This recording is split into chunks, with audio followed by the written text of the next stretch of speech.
Chapter 8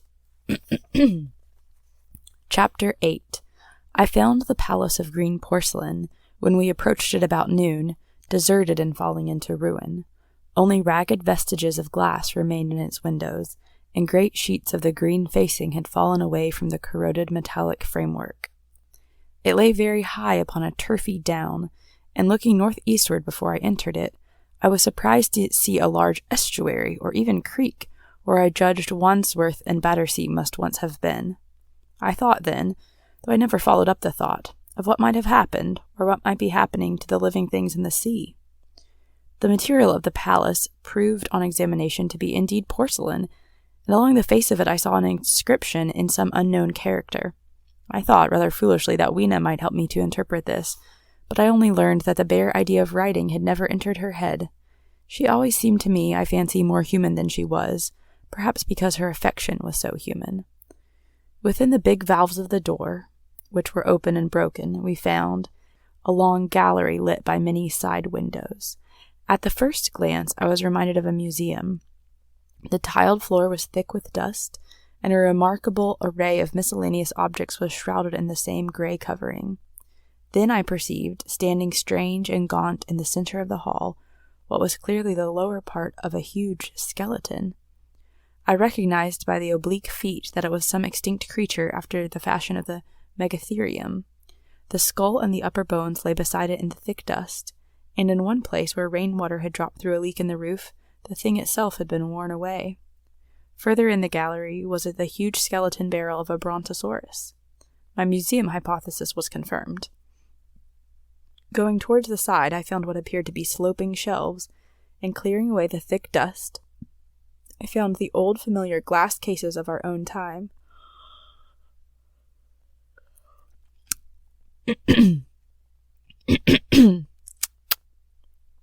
But they must have been airtight to judge from the fair preservation of some of their contents. Clearly, we stood among the ruins of some latter-day South Kensington. Here, apparently, was the paleontological section, and a very splendid array of fossils it must have been. Inevitable process of decay that had been staved off for a time had, through the extinction of bacteria and fungi, lost 99/100ths of its force, was nevertheless with extreme sureness, if with extreme slowness, at work again upon all its treasures. Here and there I found traces of the little people, in the shape of rare fossils broken to pieces or threaded in strings upon reeds. And the cases had in some instances been bodily removed, by the Morlocks as I judged. The place was very silent. The thick dust deadened our footsteps.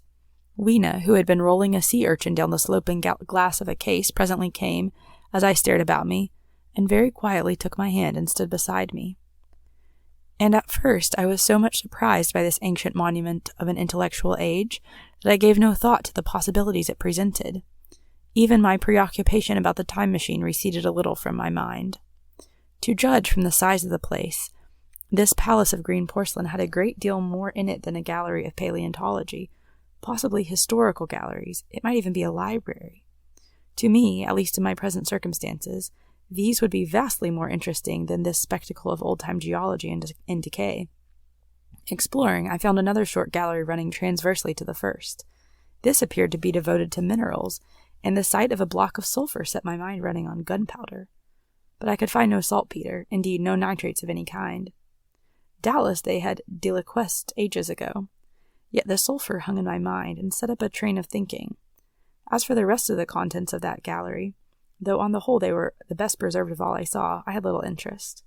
I am no specialist in mineralogy, and I went on down a very ruinous aisle running parallel to the first hall I had entered. Apparently this section had been devoted to natural history, but everything had long since passed out of recognition. A few shriveled and blackened vestiges of what had once been stuffed animals, desiccated mummies in jars that had once held spirit, a brown dust of departed plants, that was all. I was sorry for that, because I should have been glad to trace the patent readjustments by which the conquest of animated nature had been attained. Then we came to a galley of simply colossal proportions, but singularly ill-lit, the floor of it running downward at a slight angle from the end at which I entered. At intervals white globes hung from the ceiling, many of them cracked and smashed, which suggested that originally the place had been artificially lit. Here I was more in my element, for rising on either side of me were the huge bulks of big machines, all greatly corroded and many broken down, but some still fairly complete. You know I have a certain weakness for mechanism, and I was inclined to linger among these, the more so as for the most part they had the interest of puzzles, and I could make only the vaguest guesses as what they were for. I fancied that if I could solve their puzzles, I should find myself in possession of powers that might be of use against the Morlocks. Suddenly Weena came very close to my side, so suddenly that she startled me. Had it not been for her, I do not think I should have noticed that the floor of the gallery sloped at all.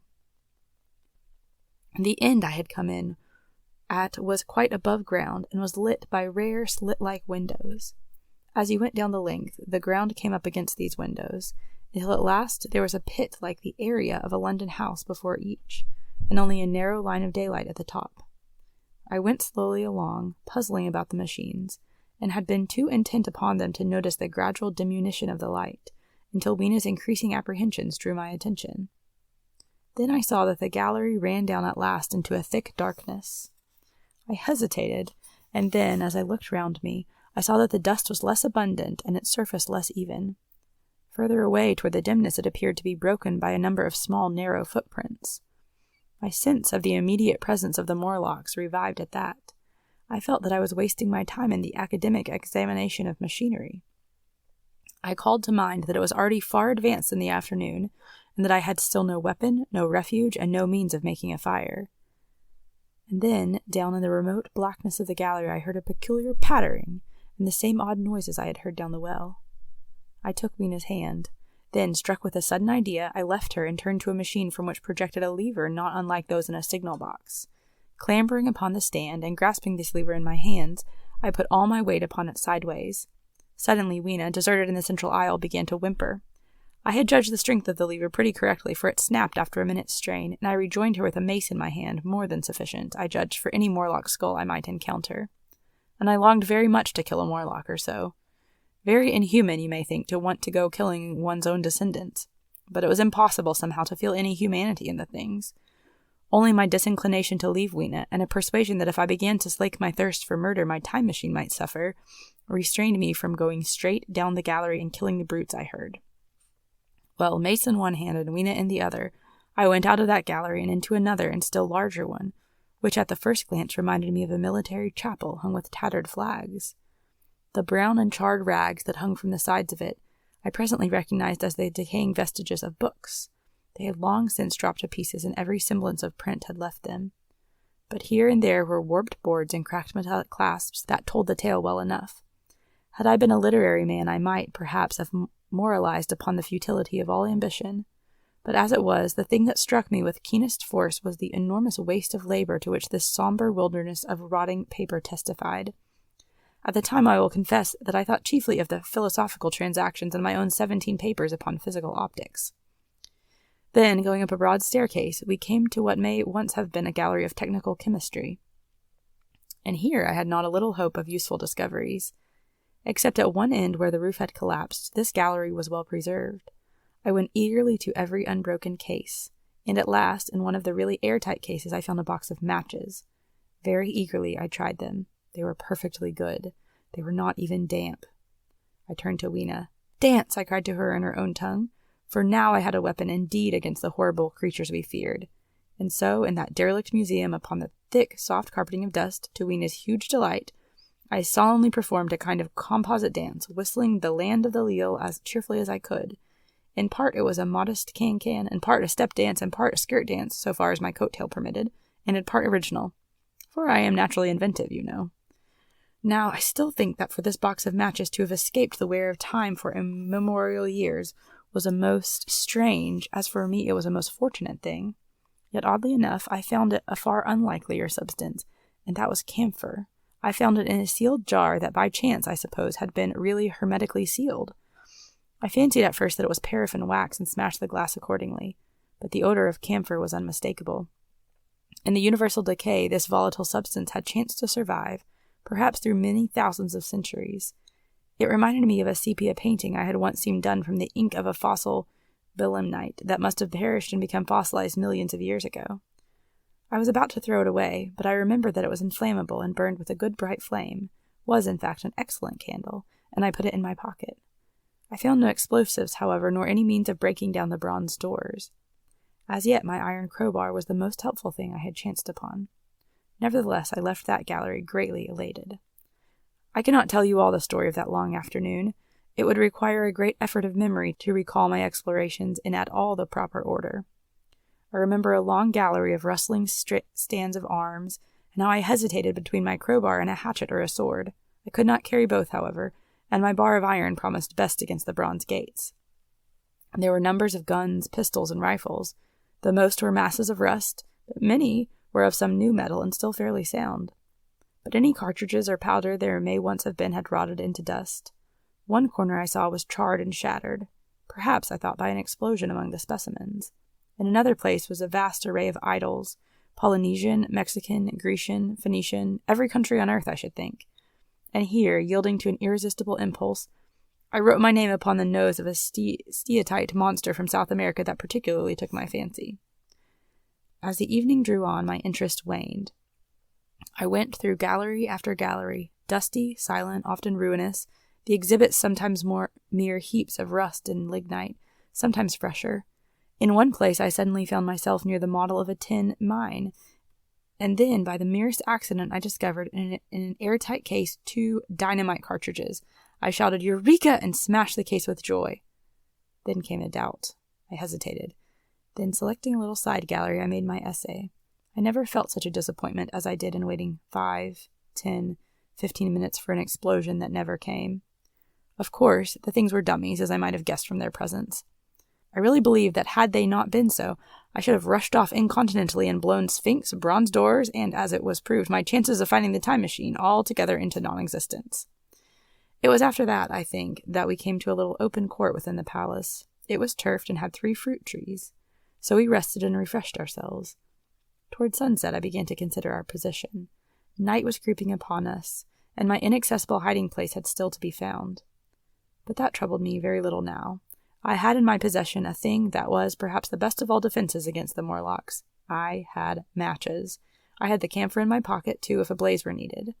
It seemed to me that the best thing we could do would be to pass the night in the open, protected by a fire. In the morning, there was the getting of the time machine. Toward that, as yet, I had only my iron mace. But now, with my growing knowledge, I felt very differently towards those bronze doors. Up to this, I had refrained from forcing them, largely because of the mystery on the other side. They had never impressed me as being very strong, and I hoped to find my bar of iron not altogether inadequate for the work. Chapter 9. We emerged from the palace while the sun was still in part above the horizon. I was determined to reach the White Sphinx early the next morning, and ere the dusk I purposed pushing through the woods that had stopped me on the previous journey. My plan was to go as far as possible that night, and then, building a fire, to sleep in the protection of its glare. Accordingly, as we went along, I gathered any sticks or dried grass I saw, and presently I had my arms full of such litter. Thus loaded, our progress was slower than I had anticipated, and besides, Weena was tired. And I began to suffer from sleepiness too, so that it was full night before we reached the wood. Upon the shrubby hill of its edge, Weena would have stopped, fearing the darkness before us. But a singular sense of impending calamity, that should indeed have served me as a warning, drove me onward. I had been without sleep for a night and 2 days, and I was feverish and irritable. I felt sleep coming upon me, and the Morlocks with it. While we hesitated among the black bushes behind us, and dim against their blackness, I saw 3 crouching figures. There was scrub and long grass all about us, and I did not feel safe from their insidious approach. The forest, I calculated, was rather less than a mile across. If we could get through it to the bare hillside there, as it seemed to me, was an altogether safer resting place. I thought that with my matches and my camphor I could contrive to keep my path illuminated through the woods. Yet it was evident that if I was to flourish matches with my hands, I should have to abandon my firewood. So, rather reluctantly, I put it down. And then it came into my head that I would amaze our friends behind by lighting it. I was to discover the atrocious folly of this proceeding, but it came to my mind as an ingenious move for covering our retreat. I don't know if you have ever thought what a rare thing flame must be in the absence of man and in a temperate climate. The sun's heat is rarely strong enough to burn, even when it is focused by dewdrops, as is sometimes the case in more tropical districts. Lightning may blast and blacken, but it rarely gives rise to widespread fire. Decaying vegetation may occasionally smolder with the heat of its fermentation, but this rarely results in flame.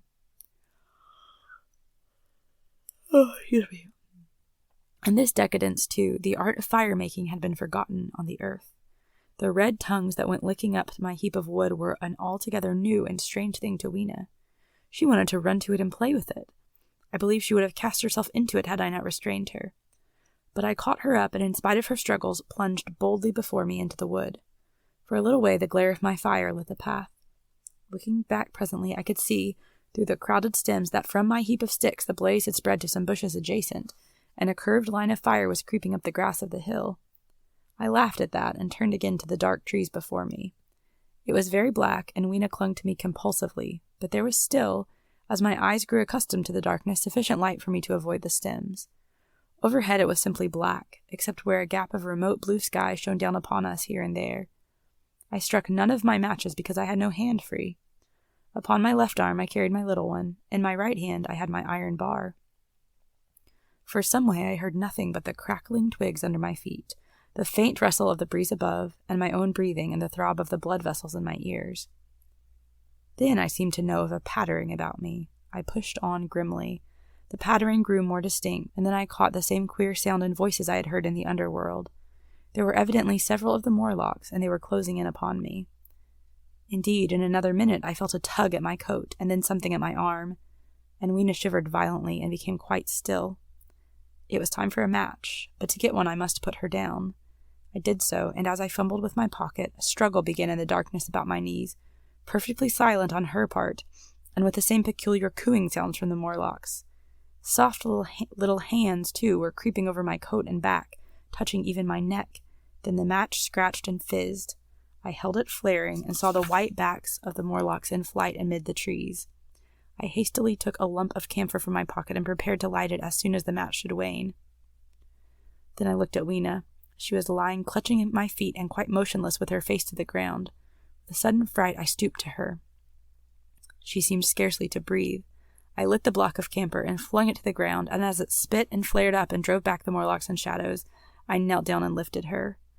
The wood behind seemed full of the stir and murmur of a great company. She seemed to have fainted. I put her carefully upon my shoulder and rose to push on, and then there came a horrible realization. In maneuvering with my matches and Weena, I had turned myself about several times, and now I had not the faintest idea in what direction lay my path. For all I knew, I might be facing back toward the Palace of Green Porcelain. I found myself in a cold sweat. I had to think rapidly what to do. I determined to build a fire and encamp where we were. I put Weena, still motionless, down upon a turfy bowl, and very hastily, as my first lump of camphor waned, I began collecting sticks and leaves. Here and there, out of the darkness round me, the Morlock's eyes shone like carbuncles. The camphor flickered and went out. I lit a match, and as I did so, 2 white forms that had been approaching Weena dashed hastily away. One was so blinded by the light that he came straight for me, and I felt his bones grind under the blow of my fist. He gave a whoop of dismay, staggered a little way, and fell down. I lit another piece of camphor and went on gathering my bonfire. Presently I noticed how dry was some of the foliage above me, for since my arrival on the time machine, a matter of a week, no rain had fallen.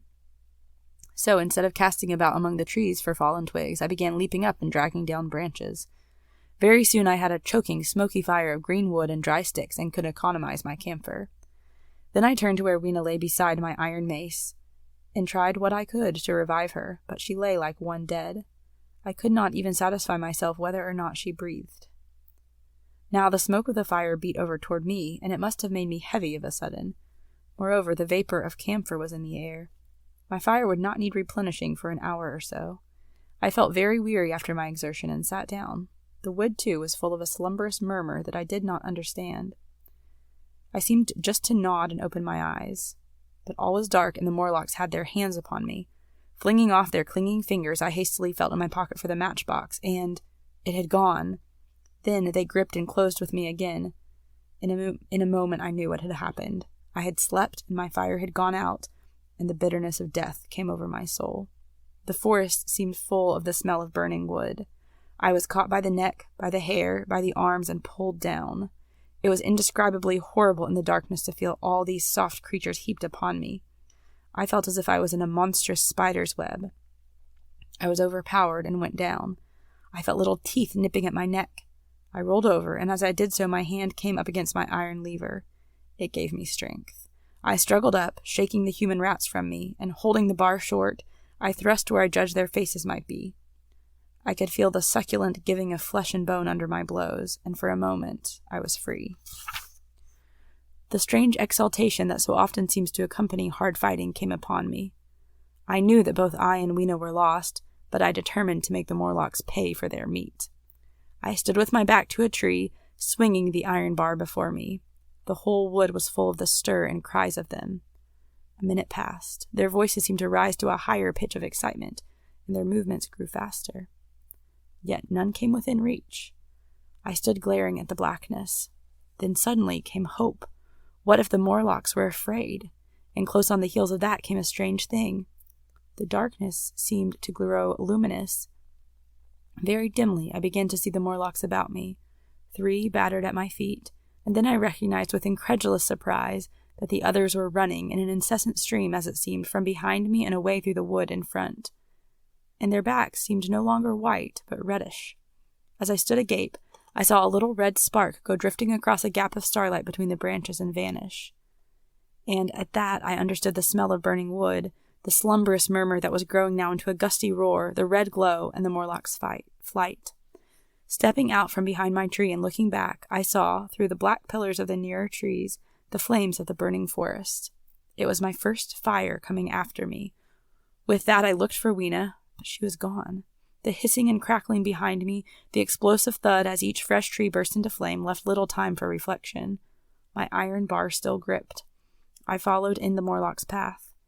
It was a close race. Once the flames crept forward so swiftly on my right as I ran that I was outflanked and had to strike off to the left. But at last I emerged upon a small open space, and as I did so, a Morlock came blundering toward me and passed me and went on straight into the fire. And now I was to see the most weird and horrible thing, I think, of all that I beheld in that future age. This whole space was as bright as day with the reflection of the fire. In the center was a hillock, or tumulus, surmounted by a scorched hawthorn. Beyond this was another arm of the burning forest, with yellow tongues already writhing from it, completely encircling the space with a fence of fire. Upon the hillside were some 30 or 40 Morlocks, dazzled by the light and heat, and blundering hither and thither against each other in their bewilderment. At first I did not recognize their blindness, and struck furiously at them with my bar, in a frenzy of fear as they approached me, killing one and crippling several more. But when I had watched the gestures of one of them groping under the hawthorn against the red sky, and heard their moans, I was assured of their absolute helplessness and misery in the glare, and I struck no more of them. Yet every now and then one would come straight toward me, setting loose a quivering horror that made me quick to elude him. At one time the flames died down somewhat, and I feared the foul creatures would presently be able to see me. I was thinking of beginning the fight by killing some of them before this should happen, but the fire burst out again brightly, and I stayed my hand. I walked about the hill among them and avoided them, looking for some trace of Weena, but Weena was gone. At last I sat down on the summit of the hillock and watched this strange, incredible company of blind things groping to and fro, and making uncanny noises to each other, as the glare of the fire beat on them. The coiling uprush of smoke streamed across the sky, and through the rare tatters of that red canopy, remote as though they belonged to another universe, shone the little stars. 2 or 3 Morlocks came blundering into me, and I drove them off with blows of my fists, trembling as I did so. For the most part of that night I was persuaded it was a nightmare. I bit myself and screamed in a passionate desire to awake. I beat the ground with my hands and got up and sat down again and wandered here and there and sat down again. Then I would fall to rubbing my eyes and calling upon God to let me awake. Thrice I saw Morlocks put their heads down in a kind of agony and rush into the flames. But at last, above the subsiding red of the fire, above the streaming masses of black smoke and the whitening and blackening tree stumps, and the diminishing numbers of these dim creatures, came the white light of the day. I searched again for traces of Weena, but there were none. It was plain that they had left her poor little body in the forest. I cannot describe how it relieved me to think that it had escaped the awful fate to which it seemed destined. As I thought of that, I was almost moved to begin a massacre of the helpless abominations about me, but I contained myself. The hillock, as I have said, was a kind of island in the forest. From its summit I could now make out through a haze of smoke the palace of green porcelain, and from that I could get my bearings for the white sphinx. And so, leaving the remnant of these damned souls still going hither and thither and moaning, as the day grew clearer, I tied some grass about my feet and limped on across smoking ashes and among black stems that still pulsated internally with fire, toward the hiding place of the time machine. I walked slowly, for I was almost exhausted as well as lame, and I felt the intensest wretchedness for the horrible death of little Weena. It seemed an overwhelming calamity. Now, in this old familiar room, it is more like the sorrow of a dream than an actual loss. But that morning it left me absolutely lonely again, terribly alone. I began to think of this house of mine, of this fireside, of some of you, and with such thoughts came a longing that was pain. But as I walked over the smoking ashes under the bright morning sky, I made a discovery. In my trouser pocket were still some loose matches. The box must have leaked before it was lost.